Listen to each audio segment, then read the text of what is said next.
Tonight, former chairman of Parliament's Mines and Energy Committee, Samuel Atta Akyea, blows lid on why Ghana's production of petroleum has been on consistent decline over the last few years, further threatening Ghana's economic challenges. The scenario of going to fight one of the remaining giants in the petroleum industry was a bad signal for Ghana.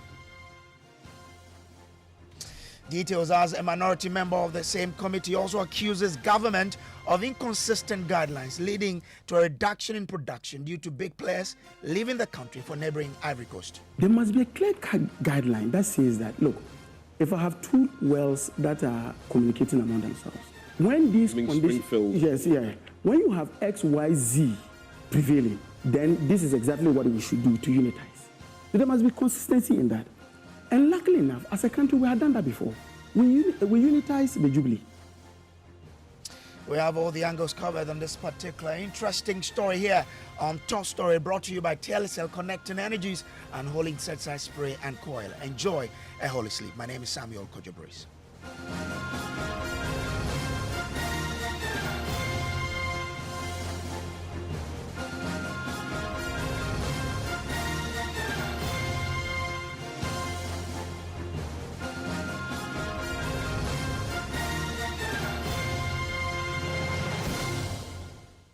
Well, tonight, former chairman of Parliament's Mines and Energy Committee, Samuel Atta Akyea, is blowing the lid on why Ghana's production of petroleum has been on consistent decline over the last few years, further aggravating Ghana's economic challenges. He's been disclosing how he made personal intervention in a tussle between the Tullow Oil Ghana and the Ghana Revenue Authority, but did not get appropriate responses. He argues that exploration is capital intensive and therefore there should be a policy regime that protects the investment of the companies.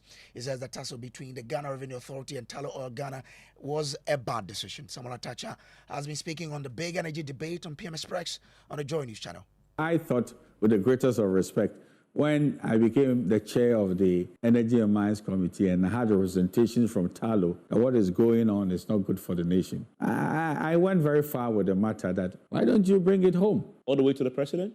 Very much so. That I do not see why, given the fact that even the players now in the whole world stage, they are leaving the fossil fuel arena because of the future of the energy transition. And then if you have a few ones who want to take risk and there are local issues, not issues of technology and the rest of it, about taxes, it cannot be resolved. I have also stated I don't support the arrangement that, look, let's give some fight to Tullow in relation to the revenue we want to rake in. I believe that this matter... Were you listened to when you took the matter up? Well, I don't think I found the answer because I thought that the first thing is to withdraw all the issues before the arbitral court and then come home. Did you see that? Did you get a sense that your government was committed to listening and to doing what was necessary to resolve this matter? Well, there were a lot of legal issues, but I believe that the legal issues were not of consequence more than the implications for the nation that one of your best players in an oil field in which the giants are leaving the field, you have a fight with the president. So the scenario of going to fight one of the remaining giants in the petroleum industry was a bad signal for Ghana. And I'll say it. I guess that you agree with the NDC that they would work to negotiate an outcome. And settle the dispute. I'm of the humble view that.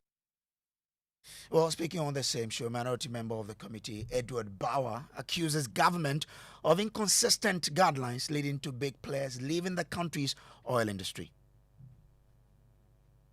Even guidelines in terms of operations, and I'll give you the typical example of the ENI item that delayed us for almost 3 years. There must be a clear guideline that says that, look, if I have two wells that are communicating among themselves, when these conditions, when you have X, Y, Z prevailing, then this is exactly what we should do to unitize. So there must be consistency in that. And luckily enough, as a country, we have done that before. We unitize the Jubilee. The Jubilee field is a unitized field. When you have a situation where suddenly a minister sits down or a government sits down, one party who has not even done an appraisal, because discovering oil is one thing. Appraisal to be able to ascertain the commerciality of it is another. The company has not even done any appraisal. Then suddenly you go on to talk about the fact that unitize. What are the parameters that are going to guide that unitization? And so when you have situations like this, you will see that irrespective of the fact that we have a transition period in terms of fuels, the investment that is done in at our neighbors' door, and talking about Cote d'Ivoire, are huge. ENI today has moved to what do you call it, Cote d'Ivoire, Yes. and they are getting more things. Two, you have, we just finished talking about power and gas issues.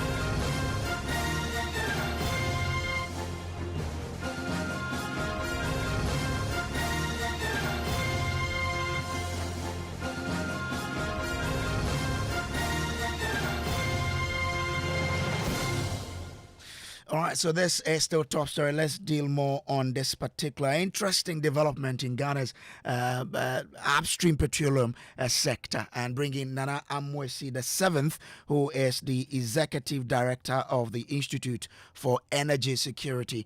Yes, he's joining me in the studio. We'll also be connecting or bringing on board Dr. Nida Kouasante, who is former PRC board member, to help us in discussing all of this, this development in Ghana's upstream petroleum sector, to understand what should be done. And I'm grateful to you for joining us here.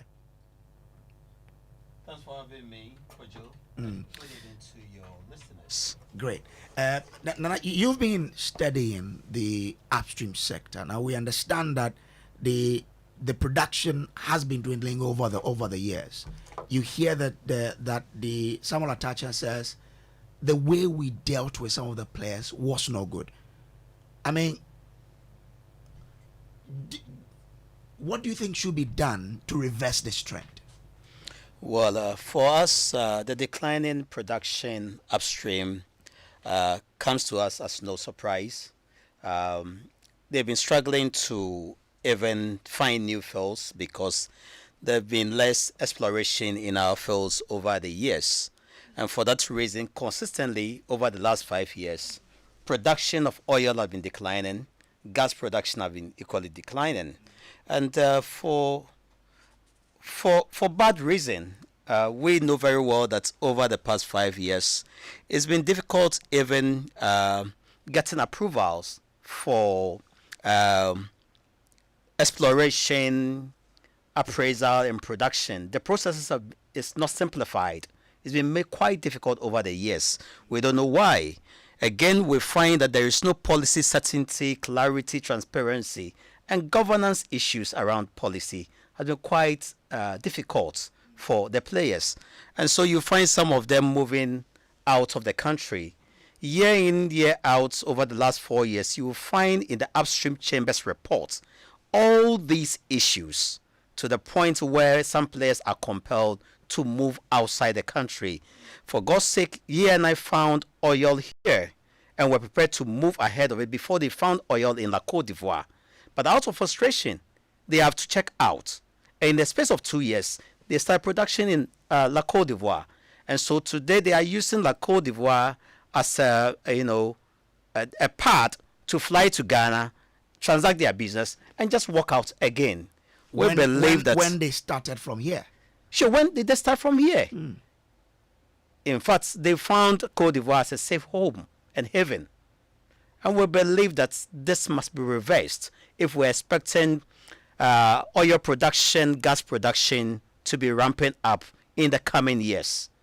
How can we do that? We need policy certainty. We need transparency. We need good governance. We need to see a simplified approval processes. Just this four can help us. But why is this the case when we've been gaining experience over the years since we started exploration? Instead of helping us, it is rather, working against our progress? If Why you is allow your that? political inclination and if you allow politics to drive you, these are some of the things that we see. Today, investors don't find Ghana's oil field or oil upstream sector attractive anymore. And so for us to have that attractiveness that we had initially, then we should be looking at our policies and our approval processes. This is very key. In fact, the business of oil and gas is time bound. And so if you delay any person or business, they will check out because other places and other businesses are waiting for them. And so to achieve a final investment decision, some of these ingredients are quite critical. Good governance, transparency, simplified processes, clarity, no opaqueness, no political interference in their business. I'm sure we're good to go as a country. Let me bring in Dr. Steve Mantel. He is co-chair Ghana Extractive Industry Transparency Initiative and a policy analyst. Doc, I'm grateful to you for joining us here. Now, is it not in the interest of those who are managing the sector to want to get the best for Ghana? That is why we are where we are. Yes, but the situation we find ourselves today, given the context of the global energy transition, you need to be very tactful in dealing with your investors. I've had the opportunity of doing some work for the Upstream Oil and Gas Chamber, and the feedback I get really is not helpful. Let's be mindful of the fact that before any new investor enters Ghana, he will speak to those who are already in the country. Now, I think if increasingly we are carving an image of a hostile investment destination to the outside world.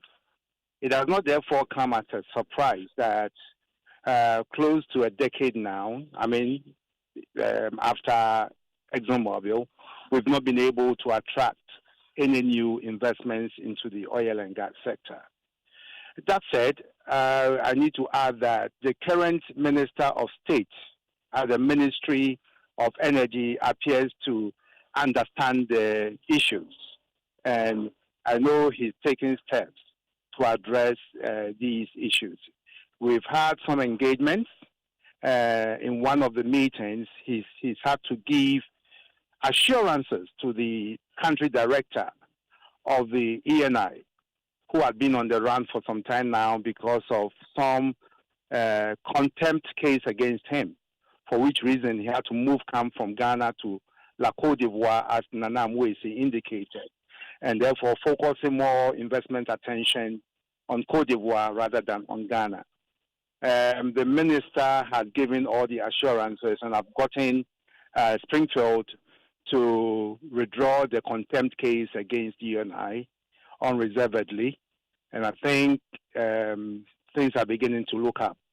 But there are other reasons for the decline that we need to also have in view. Sometimes I get a feeling that somebody at the Ministry of Energy and also within the state oil company need to answer questions as to why we have not addressed concerns that have come to our attention. And yet we go on road shows spending millions of dollars on these shows. First is the size of our blocks. From the first competitive bid round, we had feedback from the companies that the size of our blocks were not attractive enough. I mean, other countries have much bigger blocks and therefore better prospects of making a discovery. ExxonMobil was also quite clear on this when it was leaving. We have done nothing about addressing that concern. Again, the data quality has been a concern that I know has come to attention of our policymakers following the bid round. That too, we've done nothing about it. And if you have not addressed the major concerns in the sector, and you spend money going on roadshows, and I think these are monies that you throwing down the drain, and you need to be able to answer for it. Besides that, I think the capricious manner in which we apply regulations in this country needs to be looked at again. sometimes we're a bit high-handed. And regardless of the fact that companies will waive their stability agreements at us, we still will insist that a law that was passed after the negotiation of their respective contracts should apply to those companies with stability agreements. No, these things are not applied retroactively, and it creates some hostility in the sector. Okay. So I think that generally we need to relook our approach to oil and gas sector governance, taking into account that investments these days are very scarce to come back. But you mentioned that someone is to answer some questions. Who is this person? Yes. Between the ministry and the National Oil Company, we need to get some answers as to why we know for a fact that these are the concerns, the size of our blogs, the data quality and all that. And yes, we've done nothing about them, and we continue to go on roadshows spending scarce resources that we do not even have. If you say National Oil Company, do you mean the Petroleum Commission or which of them? Well, we only have the Ghana National Petroleum Corporation and the ministry that supervises the company. All right. Now, so you are saying that they go on these road shows knowing very well that they won't get any business out of these shows. Exactly, because we companies have made it clear what needs to be done for them to be able to find our sector attractive. So if you haven't addressed this, then certainly there's no point in embarking on road shows. Doc, stay with me. Let me bring in Dr. Nida Kwasanti. He's former PRC board member. Doc, I'm grateful to you for joining us here. You follow the discussion here. It looks like we know exactly what we have to do, but we are not doing that. Why that? Good evening, and thank you for having me. I guess you've answered your own question. We tend to find ourselves in this situation on a number of fronts in the energy sector. At the end of the day, really, there are decisions that we put in political hands, and then what happens is that once it's in political hands, other considerations, rather than technical reasons, rather than the commercial reasons that operate in the sector, begin to guide decision making. So unfortunately, whereas we know what we should do to get things moving, potentially some political consideration will guide us in a different direction. And when it comes to politics, it's not accountable to anybody. So simply put, these things need to be put in the hands of people who are accountable to, who are accountable. Let me end it there. Essentially, when things go wrong, somebody should be held accountable. When it's politicians, well, you have to wait 4 years before you can hold them accountable. And I guess that's why we are where we are. So what exactly are you suggesting? It was mentioned that somebody at the ministry or at the national corporation should be answering questions. But really, when it comes to decisions about the manner in which our regulations are enforced, we tend to leave it to politicians to take the lead. And I'm saying we should move away from that. Let the Petroleum Commission, let the GRA be answerable directly for actions that they take. And if they cause financial loss or they cause Ghana to lose revenue one way or the other, then we can hold them accountable. If it's the politician who takes a decision, essentially the only person who can hold them accountable is the president or the voter. The voter can only do so in 4 years. But as we know, the president has other reasons for putting people where he does. But how do we, who is supposed to, start this process of making people accountable? Well, it's a combination of we, the people, and unfortunately, it's the same politicians again. So there was a call for transparency. Once politicians get involved, things are always shrouded in secrecy. But if decisions are made in a way that we cannot ask questions, that helps. But unfortunately, we allow some sort of political considerations to guide our decision making. So there was talk of regulatory certainty. If an administrator takes a decision which is questionable, and it leads us to lose out in terms of exploration. When we are talking now, we'll be saying the executive secretary of the Petroleum Commission or whoever else took that decision should be held accountable. But when we are talking now, we are talking without knowing who took what decision and why things were happening. So essentially, the minister takes the decisions and he's not accountable to us. So it shouldn't be the minister taking the decisions. The minister should be supervising the people taking the decisions, and the people who take the decisions should be accountable. Other than that, we will continue in this situation. Okay, grateful. Stay with me. Let me come into the studio and bring in Anamosi again. And so you heard Dr. Nida Kwasan today that someone should be taking, those decisions, and he or she should be held responsible. You agree with that? In as much as people want to take the praise when things go right, when it goes wrong, they should equally be ready to take the blame. And for us, we believe that the Petroleum Commission is to be blamed. That's the regulator of the upstream. Okay. So you understand very well how things work and results and get good results, and how things work to generate bad results. And so if today we have policy and regulatory inconsistency, and also we have poor data and small acreage that does not attract investments, and we don't have stability in our agreement all this year as a regulator, and you've not done anything about it, then of course you must be blamed. Unfortunately, we can't direct it to the president, but someone will say the backstop of the president. But these reports gets to the Petroleum Commission. As to this report going to the president is another thing. But if the president knows all this and chose not to do, then we believe that it's political consideration that has driven us to where we are today. Is it a case of putting square pegs in round holes? You are being specific that the Petroleum Commission should be held responsible. So is it a case of putting square pegs in round holes? You can have the right fit to a hole, but if the fates had been told to choose a particular direction, then definitely there won't be a fit in there. And so we don't know whether the Petroleum Commission is running the baton from the presidency. We can't tell. But if we take the presidency out, we believe that the Petroleum Commission have not lived up to expectation. We clearly see, like Dr. Steve Manteo said, a pageant to travel and for per diem, go to road shows that we know very well that the stuff that we are taking to the market will not sell. Yet, on yearly basis, we go and we travel to Texas to ask people to come for investments when we know we have not placed in the right mechanism, the right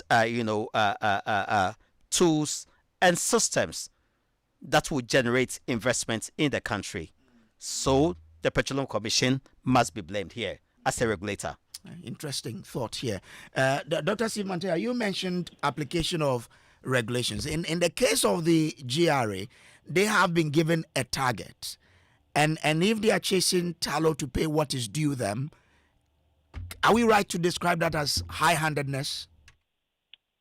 Well, first and foremost, I think that we need to recognize the multifaceted nature of the problem leading to a decline in our oil production. You just mentioned one, the GRA, and now the tendency to go for arbitration, or, well, the companies that disagree with the positions of GRA would normally seek international arbitration. We need to recognize that when that happens, it does not send the right signal to the international investor community, because then it creates the impression that we are fighting our investors. If it happens once, that's fine, we can live with it. But if time and again you have a company taking the whole country or GRA to international arbitration, then that raises some concern. I think the GRA will need to soften up and be more flexible in dealing with some of these issues, especially when their positions on tax matters are being challenged by the other party. We need to be able to engage more and come to some common understanding or some mutual agreement. I don't believe it's good to have all matters related to tax settled in international courts of arbitration. That is not a good signal. On the other side, the Petroleum Commission and the tendency to sometimes apply rules retroactively, that's also not too good. I think I've raised this time and again at various fora, and I'm aware that the Petroleum Commission is doing something about it. Then there is also the issue about who bears the ultimate responsibility for the waste of the state's resources on road shows. I think the ultimate responsibility rests with the Ministry of Finance. I say this because, for instance, enhancing the data quality is an investment decision. It requires spending money on exploration to upgrade our data, most of which are 2D to 3D. Now, this requires money, and it's a policy decision that has to be taken by the Ministry of Energy and not the Petroleum Commission. The Petroleum Commission, in my view, will only regulate the technical aspects of operations. But when it comes to investment decisions, that has to be done by the state. Then, of course, I want to hold the ministry responsible. And that is which ministry? Because you mentioned two, Ministry of Energy. Ministry of Energy. Okay, all right. Grateful to you for joining us here, Dr. Steve Mantia. Dr. Nida Kwasante, in just 30 seconds, what do you expect to happen from tomorrow? Is it too late for this government to do something in bringing back that confidence that oil companies had in the sector? Hello, Dr. Nida Kwasante. All right, looks like I've lost him. Nana, is it too late if you look at the time left for government to conclude its dealings? Well, I think it's too late. But then for every investor, they might be taking a cue by now from their energy manifestos, what they plan to do upstream for all the political parties. So if any investment have to go on, I'm sure they'll be guided by the policies they have placed in their manifestos. That will be a simple guide to an investor. So let's watch that space, and every investor must be concerned about what is in their manifesto. Okay, so they should pick the manifestos and see what's going to happen. Of course, it's too late now. All right, grateful to you. Nana Amwesi, the 7th is the Executive Director of the Institute for Energy Security, IES. This has been Top Story. My name is Samuel Kojo Brace. Coming up next is News Nights.